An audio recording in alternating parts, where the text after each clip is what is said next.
nombre es Itzel Loma Antonio, soy de la parte de turismo sustentable y gestión hotelera y voy a hablar sobre 4 periodos fundamentales e iniciales de México y un pequeño análisis. Hablando de Mesoamérica lo pudimos dividir en 3 periodos, subdividir en 6, pero vamos a hablar a grandes rasgos. En el principio hay construcción de centros ceremoniales. Esto ayuda a un adelanto sobre la sociedad que da inicio también a diferentes rutas comerciales y eso lleva a una urbanización. Gracias a la urbanización, en el clásico ya se ve una estratificación social. ¿A qué me refiero? Que ya empiezan a ver quién hace qué, entonces empieza también a ver actividades económicas, se podría decir. Con esto se ve una vida urbana y esto ayuda mucho a la cuestión de sobrepoblación y diferentes recursos naturales que pueden ayudar. Y esto lo logran a través de territorios, que ellos lo hacen a través de la parte militar y entonces empieza a haber un sometimiento militar. Para mí esto es fundamental en la parte de la conquista. ¿Por qué? Porque a la llegada de Colón y a la llegada a la fundación de diferentes ciudades y a las diferentes expediciones apoyadas por la corona, hablando económicamente y apoyando por el Papa, y sobre todo una de las partes fundamentales es que ni siquiera tenían competencia, tenían una gran libertad en la prueba y error. Entonces al principio querían usar a los pobladores como esclavos, pero lamentablemente tenían una gran pérdida. Entonces al llegar a nuestro territorio empieza a haber algo que se llaman alianzas. ¿Qué quiere decir? Que los españoles empiezan a usar a los mismos indígenas para rezagar a otros indígenas, teniendo un auge de mayor poder en esta situación. Es lo que utiliza Hernán Cortés cuando empieza toda esta situación. Ya conocía el territorio, ya conocía a los indígenas, entonces nada más, digamos que ya tenía cierta parte fundamental. Sin la ayuda de estos grupos jamás se hubiera podido hacer. Y así fue como empieza la Nueva España.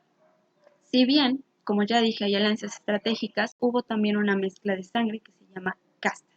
Hay diferentes grupos que dicen, si ya veamos una estratificación, pues ahora ya era mucho más fuerte y se dependía a la clase o al tipo de sangre que tenías por cuestión, por ejemplo, si eras indígena con un español, y así empezaba una serie de clases privilegiadas o clases sometidas, y la corona empezaba a tener cierto poder sobre esto. ¿A qué me refiero? A que querían ellos tener un poder absoluto, poder total, de la mano de un virrey, pero 100% no podían porque ya tenían a grupos indígenas que hacían cierta parte. Entonces había cierto periodo de paz en la madurez de la Nueva España, porque sí fue un poco difícil al principio, hubo grandes puntos importantes, pero en la etapa de la madurez empezó a haber una mezcla cultural importante. ¿A qué me refiero? Tenían ciertos valores culturales españoles, pero ya se veía algo más prehispánico que se empezó a consolidar como México. Entonces, de diferentes años de ser españoles, de ser prehispánicos, de ser diferentes puntos, ya tenían algo más en cuestión autonomía. ¿A qué me refiero? Ya la región empezaba a generar riqueza o a generar cierta importancia sin ningún tipo de ayuda. Entonces, la corona quería esto, quería esta parte. Y empieza algo que se llama reformas borbónicas. Entonces empieza a haber una incertidumbre en España, porque si bien las reformas borbónicas iban a traer grandes puntos, tenían miedo los españoles y los de Nueva España a perder privilegios. Y aún más con el apoyo de la corona cuando llegó Napoleón, había una incertidumbre política horrible, por lo cual los privilegiados en ambas partes no querían perder esa parte. Por una parte, España no quería perder a Nueva España, y por otra parte los pobladores no querían perder los privilegios que ellos tenían.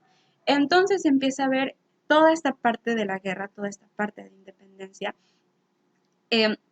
que si bien para mí honestamente solo fue una mezcla de ciertos acuerdos pequeños que iban de la mano de uno a otro, ayudados por un grupo de indígenas, prometiéndoles que el territorio sería suyo y que España estaba tratando de decir, ¿sabes qué? Dame chance, te vuelvo algo diferente. Para mí eso fue. Y honestamente, la parte de la mezcla de cultura fue la principal que yo podría resaltar. Muchísimas gracias.